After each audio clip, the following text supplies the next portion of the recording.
Pane mwedzi ndakataura naTawanda ndakaenda kukwandika nai mwana wamayangu zvingasvike piko hamoni zvinonyadza here ngakhuluma noTawanda ngati kuzoba nini awubone kuti kuyahlazisa nalo kuti vanhu vanoramba vachingosungisana vachingomachari abantu beqhubeka bebophisana benkantolo uyezve zvinoita here kuti pese patinoda kunamata vechindoti munotumira mapurisa kuti tivadzingei kune covid kuthini-ke nina uma sifuna ukuthandaza nisithumela amaphoyisa nithi baxosheni kune-covid kune-covid-19 moti vanhu vari panodarika 50 vadzingei kuti abantu bakhona abadlula 50 umele nibaxoshe yota ndithi mwana wamayangu here zvapachena kuti chechi dzambiri sekusobala ukuthi ichechi seziwu-2 kuti yenyu yebhoti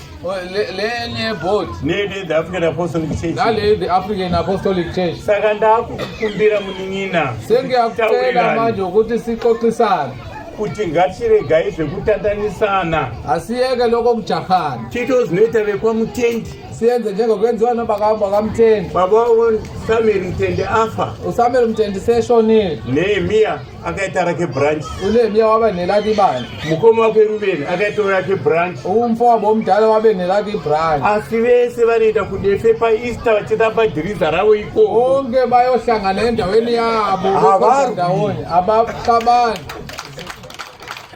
zvino tiri kuda kuti titi mukanzwa kuti isu tiri paGuambwa nina uma nizoti thina siye Guambwa imendeyo kundarikure nina ngaleso sikhathi yani endarikure isu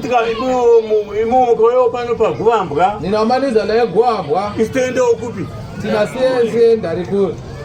zvakanaka mukomanda akunoona Bishop Chiseko wathi kuhle lokhu sengiyobona uBishop Chiseko baba ndataura nasekuru naReverend Kurasibanda ngakhuluma noKurasibanda nenyaya iyoyi ngalolu daba lo akati zvakanaka chaizomukwasha izvozvo wathi kuhle kakhulu kona lokho ngapachive memorandum of understanding kube ne-memorandum of understanding kwenyu kobva vatatu nina la kusuka abathathu kubhoti kobva vatatu boti kusuka abathathu zvaita saizvozvo kwenzeke kanjalo tochitaurirana sixoxisane toona zvatine tatenderana sibona kuti sizovumelana ukuthini ndozotoita siyenze kanjalo ndakamira kudaro chii chakazoitika ibe kanjalo kwayenzakalani